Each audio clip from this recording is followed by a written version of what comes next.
On the opening day, Sayadaw greeted the yogis, and in following days, Sayadaw has spoken in the order that the Buddha usually followed, called progressive speech, anupobikata.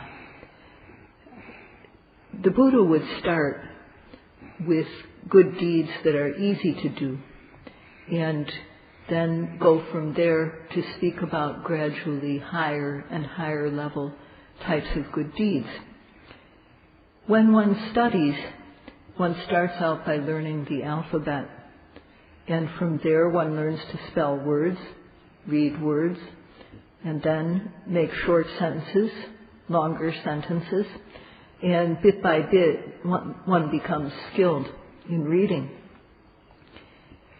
So among good deeds, or kusala, which make our life clean, dana, or generosity, is the easiest.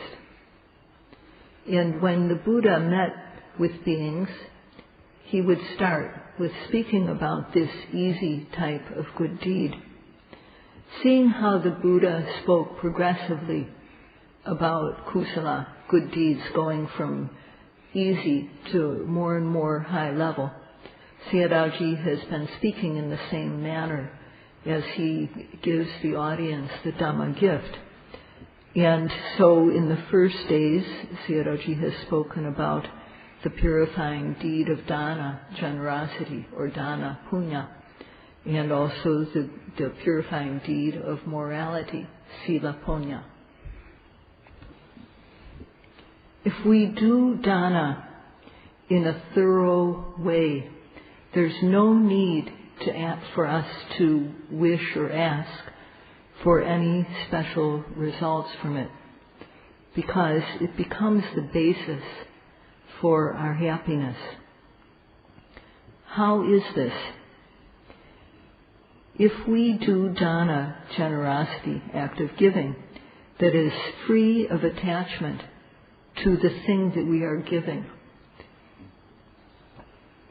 without any expectation for return, without any desire to become famous as someone who can give, then this act of giving is free of selfish greed.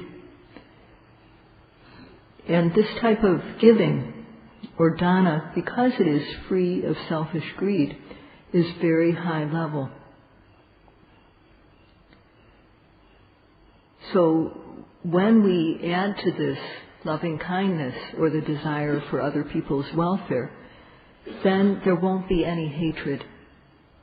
And when we add compassion, the wish for others to be relieved of suffering, then one will be free of cruelty. So this type of dana is very good. When one can't control one's mind, then extreme greed causes us to do wrongful acts for our own selfish interest, to take what doesn't belong to us, to take things of all types, to steal, to commit adultery, and so on, to lie for our own benefit. And also when anger is out of control, we go to the extent of harming others. We lie in order to harm others. We steal in order to harm others. So when we do dana in a systematic way, then we don't fall and we don't give in to these tendencies. Because when we're doing dana systematically, we establish loving kindness and compassion as part of our doing dana, the wish for others to be well and the feeling of compassion for them. So when we add to this the knowledge of what is beneficial to do and what is not beneficial to do, what is suitable and what is not suitable to do, then this is like being able to drive a car, keeping within our lane, knowing the rules of the road, reducing speed when we go around curves. When we come to an intersection with a green light, we can go ahead when we come to an intersection and the light is yellow, then we should proceed with caution. And when there's a red light, we should come to a stop.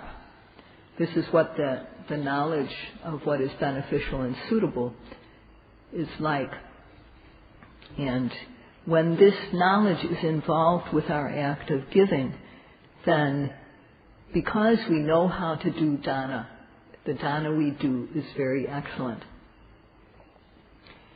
And people who have this knowledge of what is beneficial and not, what is suitable and not what is not, are able to control their greed and anger easily. So although dana is not part of morality, it's not included within sila, but it is a cause for us learning how to keep sila. That type of dana is the root cause for happiness, the type of happiness that people like. And this is true because when one does dana systematically, then metta, loving kindness, karuna, compassion, unselfishness, all these are present. So for such a person who's developed this habit, it's easy to refrain from acts such as killing, stealing, and adultery. So if when we are doing dana, we make ourselves free of extreme lobha, greed, extreme dosa, anger, extreme moha, delusion, then this dana becomes the basis for us to keep sila, keep morality, basic good morality. And from there, one has the desire to keep one's mind clean. That is, to not just be free of acts of killing and stealing, but to be free of the desire to kill, to be free of the desire to, the mental tendency to steal or commit adultery, lie, take drugs. So because of one's basis in loving kindness and compassion, one then works to develop a clean mind by developing the training of concentration, by putting one's mind onto a single object so that it is focused. So in this way, dana is the root cause for us doing the good deed of developing the training of concentration. And from here, having gained the basis in concentration, one works to develop knowledge. So in this way, dana is also involved as a cause that leads to us developing knowledge. And that's why it's said in the text that this dana is the root cause of all types of happiness. Systematic dana brings about happiness on many levels. And if we perform dana, then the result is that we have enough materially. When we're born in the human realm and we've done dana in the past, then we have enough to eat, we have enough clothes to wear, we have enough to live on, and therefore we don't feel inferior because we have enough materially. And for us then, it's easy for us to keep morality. And with sila as our base, then it's easy to develop a stable mind, to control the mind, and from there to develop knowledge.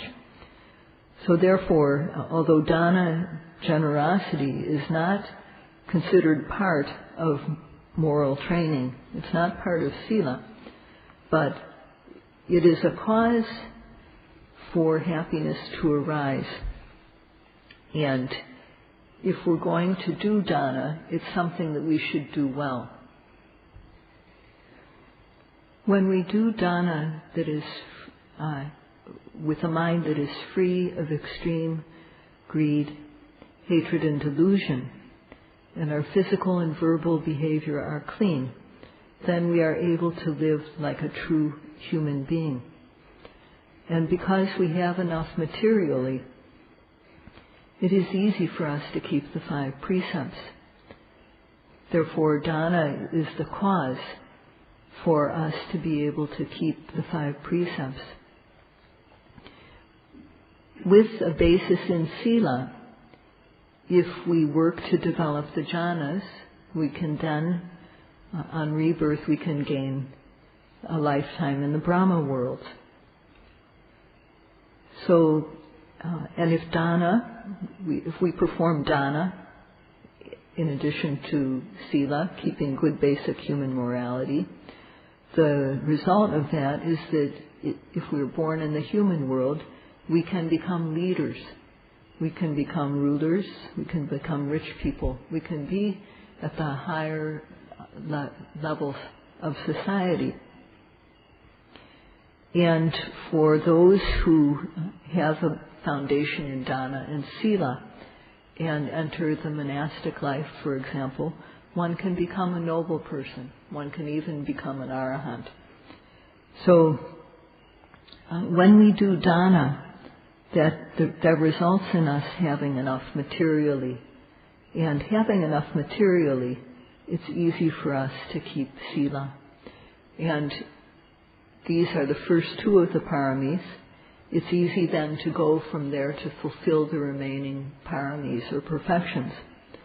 So when one fulfills the paramis, then one is able to gain the type of life one wants. So that's why it's also said that dana is the root cause for fulfillment. When one who wants a fulfilled life should perfect dana. But first of all, one must keep good sila so that one is truly human. In whatever lifetimes occur, this type of dana, because one, to the extent that one has the desire that other people be fulfilled, that their needs be fulfilled, if one has that type of intention when one gives, then this intention or cetana brings us fulfillment of in material ways, bhoga sampatti. So this means, in terms of a place to live, clothing, food, possessions. Dana brings our intention in doing dana brings about this type of material result. And this is our dana supports gaining materially. So it's a strong support for us to have material possessions. In that case,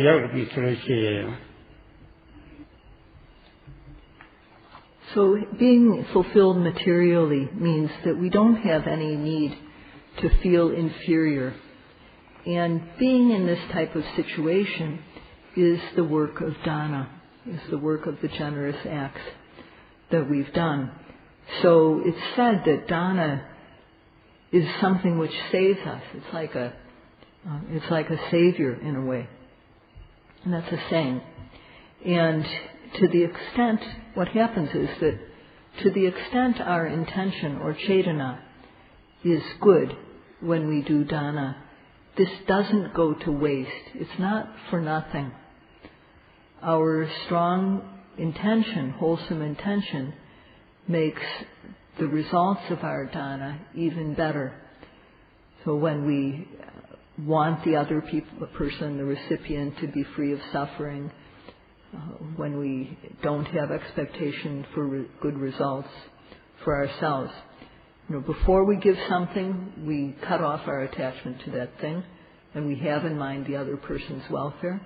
While we're giving the act, we also have these good qualities in mind. So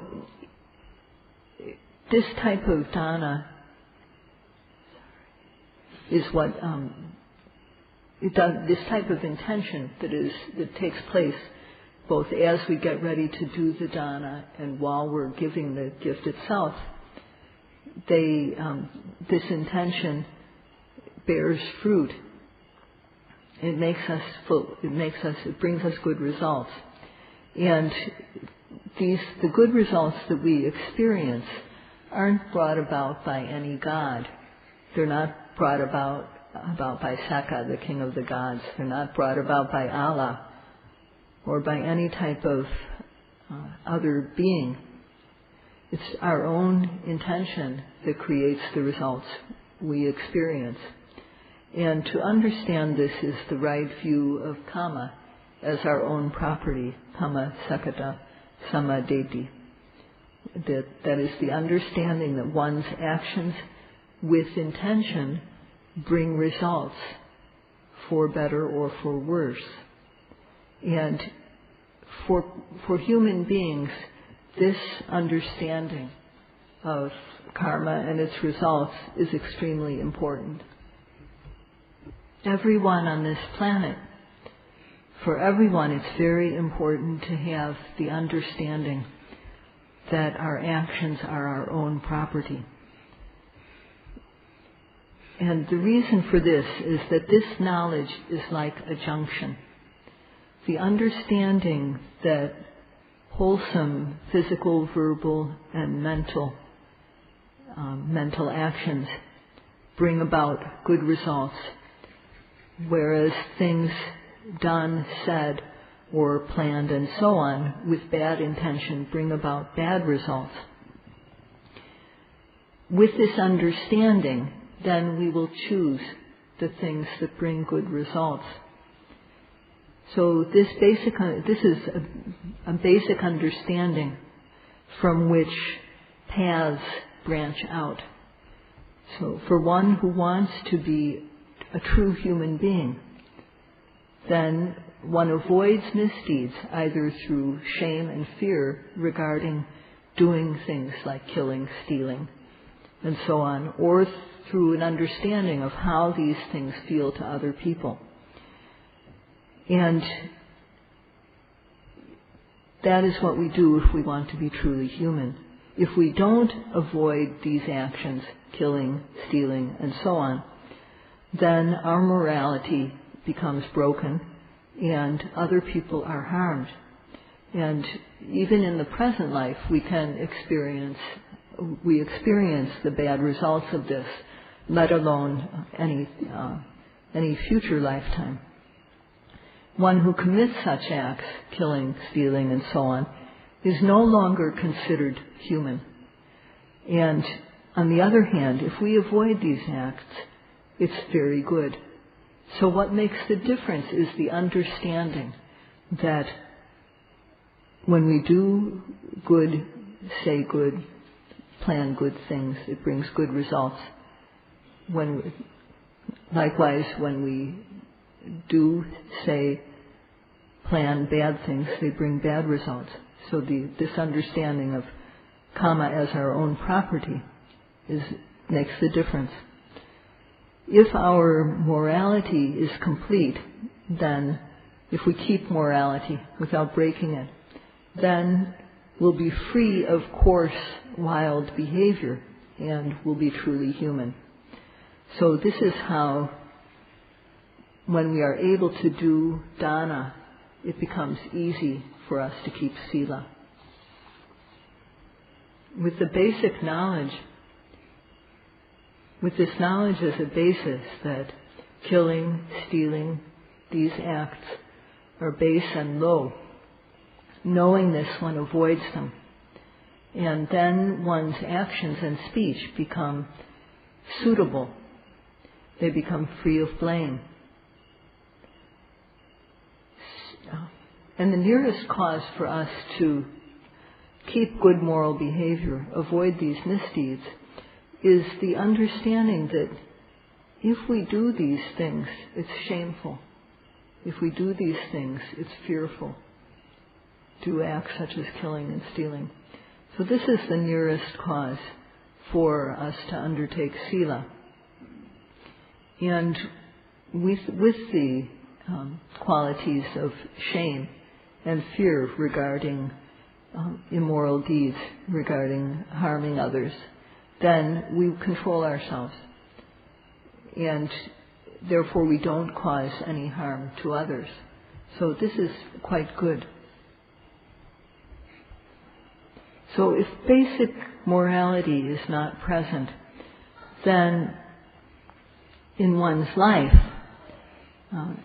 it's as though a bad smell starts to come out of oneself. Not keeping good morality makes people disgusting, as though they smell very bad. But on the other hand, if we keep sila, it's like a very fragrant smell that, and how should I say? It also, it's like a good fragrance that people notice and comment about. So it's said that sila is like a fragrant smell, and it's also like an ornament that makes one beautiful. It's the best ornament, the best type of thing to put on. Because no matter how well one is dressed, no matter how beautiful one's jewelry is, if one doesn't have moral behavior, then one won't be attractive at all. But with good morality, one looks good because of the morality.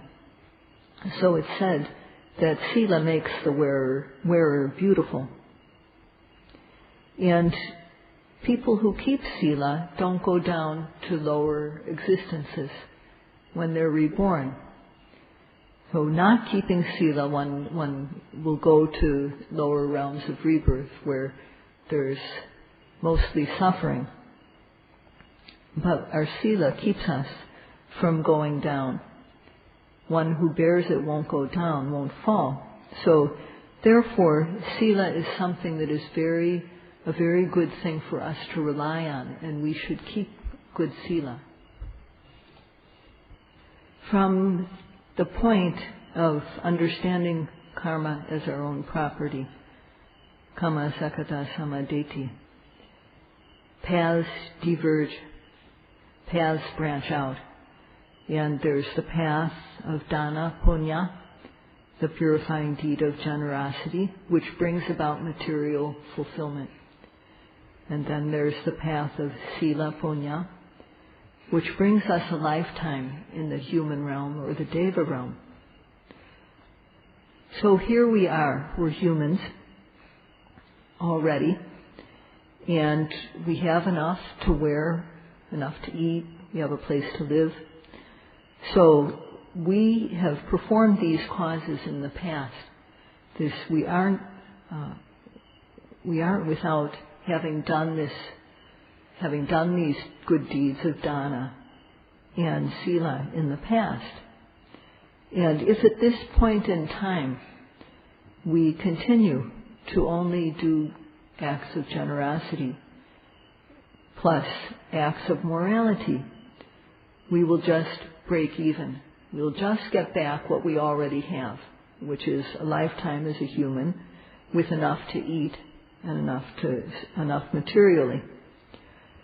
So this is like doing a business where we just break even. We just get back. All we have left is our capital at the end of the day. So that type of business is not worthwhile, because if in time our family needs something, then we have to dip into the capital. We don't have any profit to use, so we have to dip into the capital to take care of our family's need. And in time our family won't be able to survive. The capital will get eaten up. So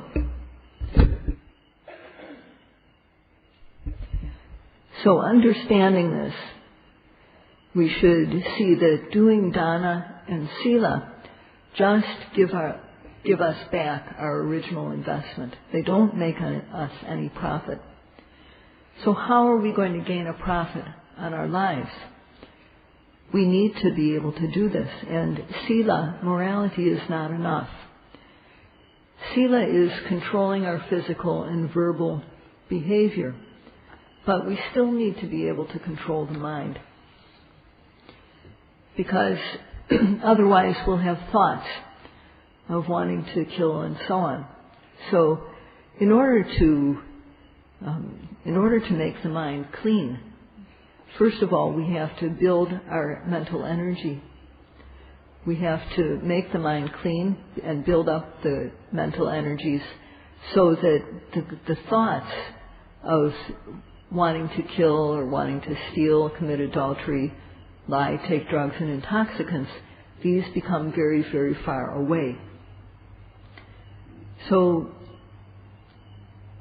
we have to go from the basis of sila to working to make our mind clean. And that will make us able to have a human mentality. Our heart will be human. Sila makes us a true human being, but the training of concentration makes us able to keep our mind humane. So the yogis here, starting with the rising and the falling, observe every arising object by applying effort. And the application of effort to observe the arising object eliminates laziness.